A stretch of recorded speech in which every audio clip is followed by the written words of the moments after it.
بسم الله الرحمن الرحيم والصلاة والسلام على أشرف المرسلين. Salam alaikum, bonjour tout le monde.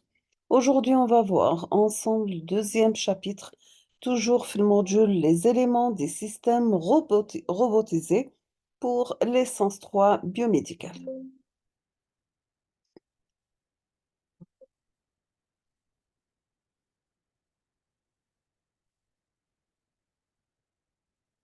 Voici le plan de notre cours. On va commencer par introduction à la robotique médicale. Deuxièmement, les découvertes de la chirurgie assistée par les robots et aux interventions assistées par ordinateur. On termine avec robotique au service du patient. L'utilisation des robots en médecine. Donc, la robotique médicale, elle est divisée en deux parties. La robotique d'assistance aux personnes et la robotique d'assistance aux médecins.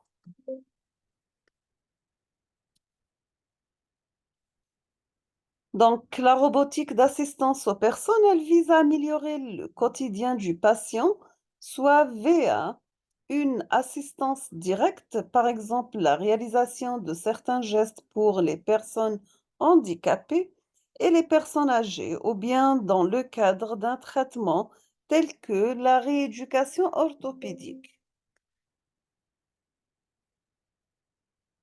Voici un exemple présenté dans cette image.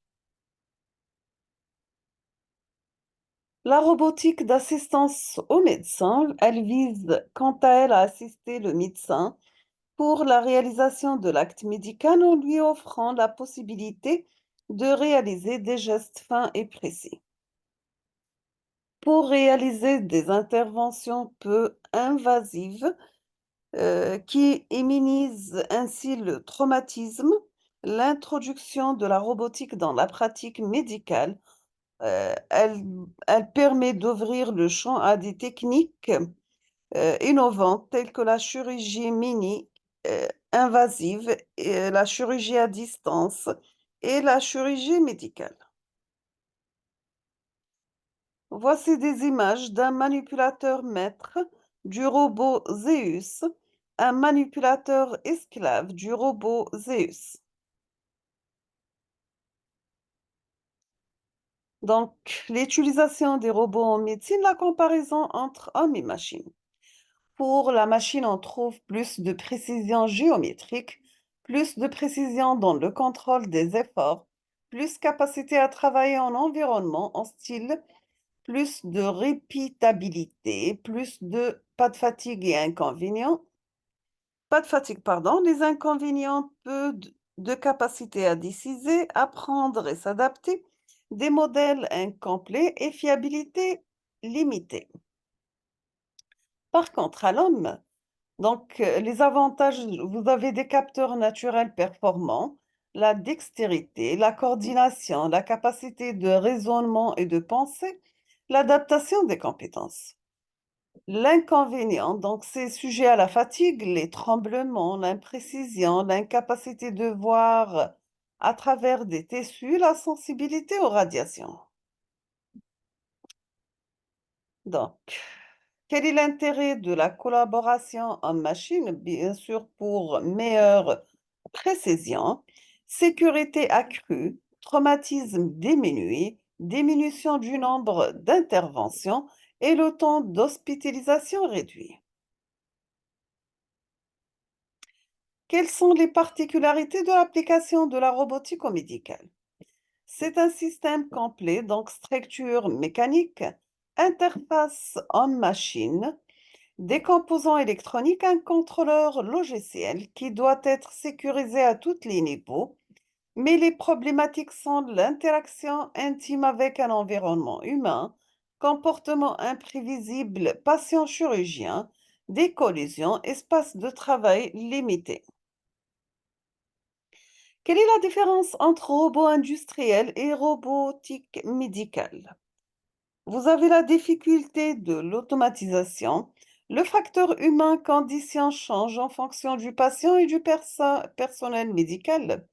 Les contraintes cliniques, vous avez chaque opération, même spécialité, est différente.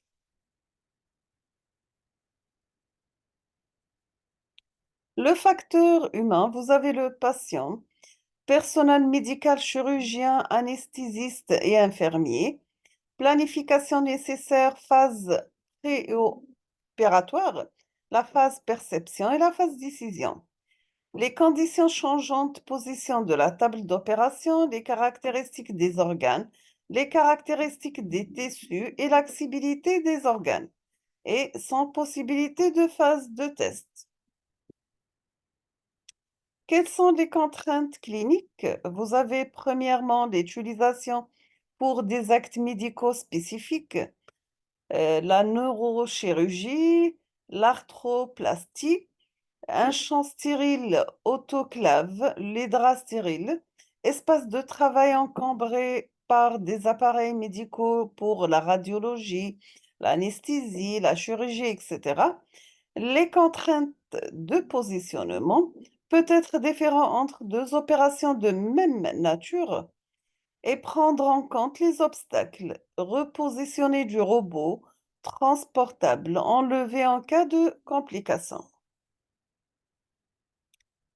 Voici des exemples. Donc, vous avez un Puma 200 résection du tumeur du cerveau, EBM Scara 75-76 modifié l'arthroplastie sur la hanche, le Puma 560 placement des prothèses de genoux, le PA100 de Mitsubishi IV Industries d'études de faisabilité en chirurgie orthopédique. Et vous avez aussi la chirurgie endostropique par le PA100. Quels sont les types de robots? On trouve des robotiques de repérage, des robots de visualisation et des robots d'instrumentation. On va commencer par la robotique de repérage. La robotique de repérage essentiellement utilisée par les orthopédistes pour la mise en place de broches guides dans la chirurgie de la hanche à partir d'images radiologiques et les neurochirurgies pour le repérage précis de structures anatomiques ou bien de tumeurs à partir d'images scanner ou bien IRM. La robotique de visualisation développée par les chirurgiens, digestive pour les interventions laparoscopiques au cours desquelles le robot est passif et répond aux ordres du chirurgien. Le robot n'est pas une machine programmée par un autre intervenant ou bien à distance.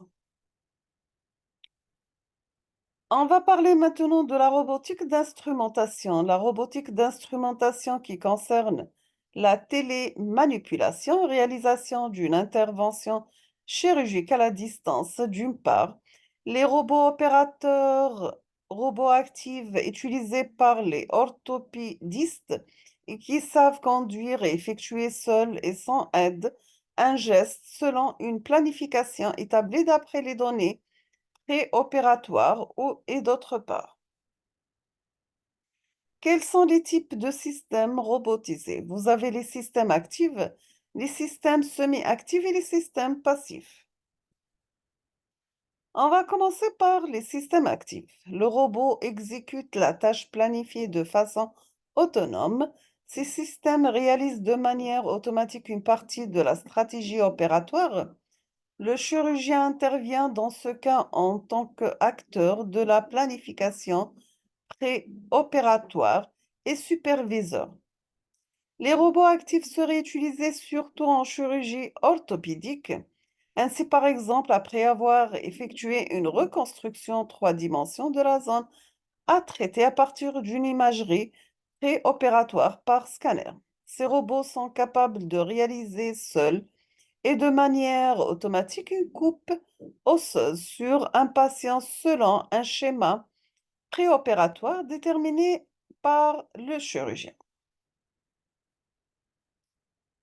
On passe maintenant au système semi-actif. Ces systèmes matérialisent la stratégie planifiée dans le champ opératoire au moyen des guides mécaniques, mais le geste reste exécuté par le chirurgien.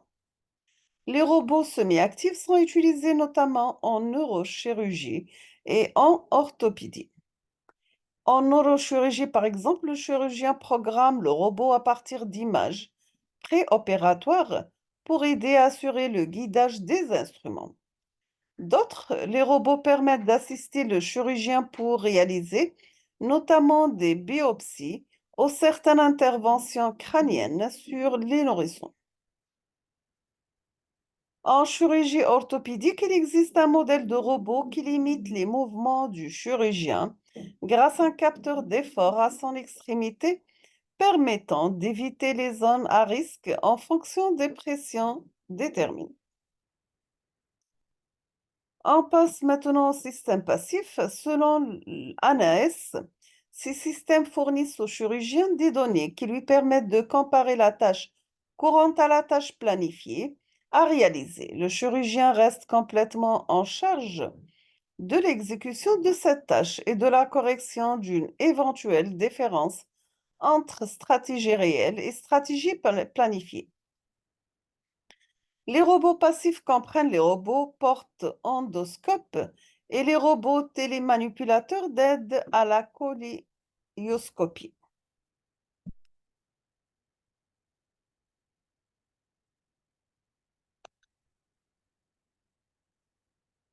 On passe maintenant à la chirurgie assistée par ordinateur. Quelle est sa définition? Donc, c'est un ensemble de systèmes aide le praticien dans la réalisation de ses gestes diagnostiques et thérapeutiques. Quel est l'objectif? C'est rendre plus précis et plus efficaces les gestes du chirurgien et rester le moins invasif possible. Voici une image, pardon, pour un bloc opératoire. Ici, le bloc opératoire sans assistance. Quels sont les principaux généraux pour la chirurgie assistée par ordinateur? Vous avez la création d'une image virtuelle du patient, analyse et traitement de l'image, planification et simulation, navigation chirurgicale. Pour la création d'une image virtuelle du patient, vous pouvez utiliser soit des scanners pour reconstruction des images 2D ou 3D, des structures anatomiques, imagerie par résonance magnétique IRM, les rayons X, ultrasons, l'obtention d'une coupe de l'organe étudié. Deuxième phase pour l'analyse et traitement de l'image, vous avez la manipulation du modèle des patients 3 dimensions pour extraire l'information. L'utilisation des niveaux différents de contraste des tissus, vous avez la squelette, les systèmes artificiels, l'exploration des faisceaux. Pour la planification et simulation, vous avez meilleure évaluation du cas, établissement d'un diagnostic plus précis, projection et simulation de la chirurgie, programmation des actions pré-planifiées pendant l'intervention chirurgicale réelle. Pour la navigation chirurgicale, on trouve des robots autonomes pour l'exécution seulement par le robot qui effectuera les actions préprogrammées. Des robots semi-actifs pour la chirurgie à distance exigent des chirurgiens de main-d'œuvre, les bras robotiques pendant le procédé. Système de navigation passive, la contrainte des mouvements du chirurgien par le robot pour éviter les problèmes rencontrés pendant la phase opératoire. Quels sont les types de modèles pour la modélisation des organes d'un patient en 3D? Donc, ils sont visibles patients extraits de 3D, modèles pour des patients. On trouve aussi les logiciels de simulation. L'apprentissage, vous avez que le NASA Training Robot to Perform Medical Procedure in Space. Quel est l'avantage de la chirurgie assistée par ordinateur? Bien sûr, c'est la réduction des complications opératoires et post-opératoires, la réduction des infections et des douleurs, la diminution des besoins en transfusion sanguine, la réduction de la durée d'hospitalisation, le renforcement de la qualité des soins. Toujours avec les avantages, on trouve aussi le confort et conditions optimales pour des interventions chirurgicales parfois longues et délicates, limitation du traumatisme opératoire, réduction de la taille des incisions, des délabrements tessurales, facilitation d'interventions complexes. Aussi par les avantages, vous avez la précision du geste, aucun tremblement, grossissement jusqu'à 20 fois en 3 dimensions et des systèmes anti-tremblement. L'inconvénient, c'est que l'acquisition du robot d'Avency pour 2 millions d'euros, formation du personnel, les pannes d'électricité, les frais annuels importants de maintenance de la machine, environ 430 000 euros. Les concepts de chirurgie assistée par ordinateur, vous avez des robots chirurgicaux autonomes. L'autonome, c'est cette téléopération, chirurgie guidée, chirurgie assistée par l'image, navigation, réalité augmentée, aide à la fabrication de prothèses, simulation pour planification, téléassistance chirurgicale, imagerie médicale, diagnostic et planification. On passe maintenant l'historique. Vous avez en 1985 un robot, le Puma 560, a utilisé pour placer une aiguille pour une biopsie de cerveau en utilisant un scanner Puma 560. En 1988, le Pro-Robot, développé à l'Université impériale de Londres, a été employé pour exécuter la chirurgie de la pros- prostate, pardon. En 1992, le robot Doc des systèmes chirurgicaux intégrés a été présenté pour réaliser une prothèse de hanche.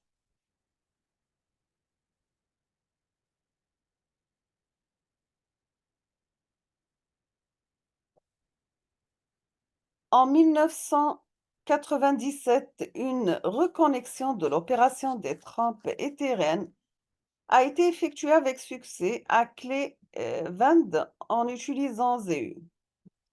En mai 1998, le robot chirurgical d'Avency a exécuté le premier pointage coronarien en allemand. En octobre 1999, la première opération robotique chirurgicale du monde à cœur ouvert. La greffe d'artère coronaire a été effectuée au Canada à l'aide du robot chirurgical.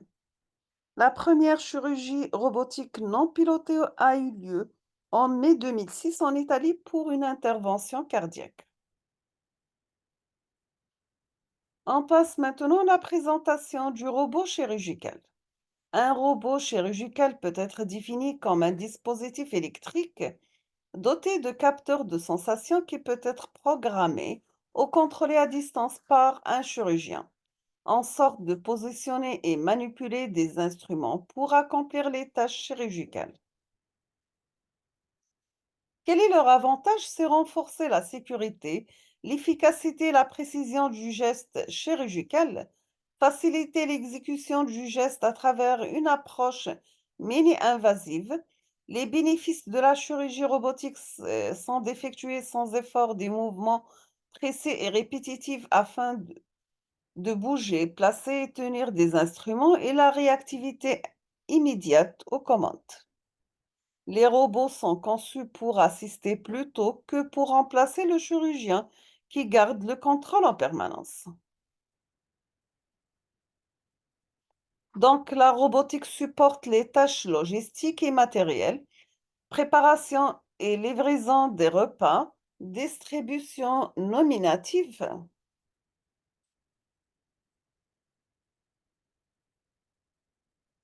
des médicaments gestes, des stocks en temps réel, mais aussi administratif, l'envoi standardisé des courriers, accueil, orientation, enregistrement des patients par le biais de bandes aux questions, préenregistrées, téléconsultation, la chirurgie, rééducation assistée, etc. Donc, un robot au service des patients, il fait 58 centimètres de haut, pèse moins de 7 kilos, pardon. Donc, Zora, c'est un petit robot humanoïde au service des seniors et des enfants en milieu hospitalier. Il est le premier au monde d'être utilisé pour travailler avec des personnes.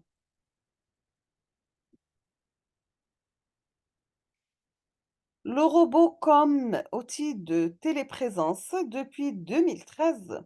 La présence du robot RP Veta en hôpital. RP Veta Remote Presence Virtual plus Independent Telemedicine Assistant est un robot d'une taille de 1,65 m équipé d'un iPad, pouvant être utilisé comme une plateforme mobile de visioconférence avec un écran qui projette l'image du médecin avec des micros et haut-parleurs pour pouvoir interagir avec lui. Il est utilisé dans plus de 20 hôpitaux californiens.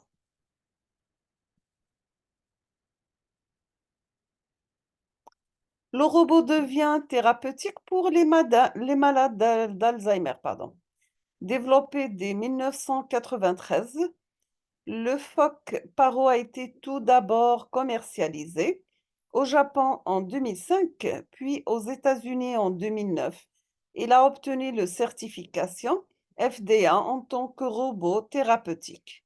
Il a la particularité de reprendre une forme animale,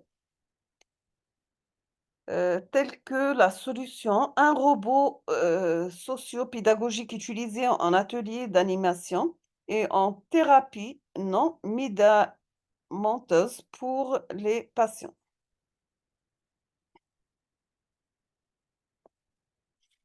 On trouve aussi des robots qui délivrent les médicaments aux patients, donc des robots pharmaciens. Le but avec ces robots de sécuriser le circuit du médicament et soulager le travail des infirmières. Leur particularité est de découper lui-même l'emballage du médicament au moyen d'une lame à ultrasons pour pouvoir les mettre dans des sachets qui vont être identifiés au nom du médicament. Ils seront stockés dans le système de stockage du robot. Dès qu'il aura une prescription du médecin, le robot va distribuer des médicaments aux patients. Le robot tient compte tout de suite, dans les 3 minutes, de la modification de traitement du médecin. L'objectif n'est pas de remplacer le personnel humain dans la rééducation, mais de trouver une solution adaptée à l'accomplissement des tâches répétitives, chronophages et pour lesquelles la compétence d'un médecin n'est pas nécessaire. Celui-ci peut en retour se focaliser sur les patients ayant besoin d'une aide psychologique ou de son expertise médicale. Nous avons que Toyota développe des robots qui assistent efficacement les patients paralysés dans la rééducation de leurs jambes.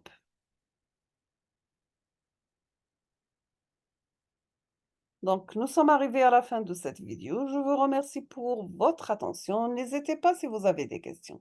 À la prochaine vidéo, Inch'Allah.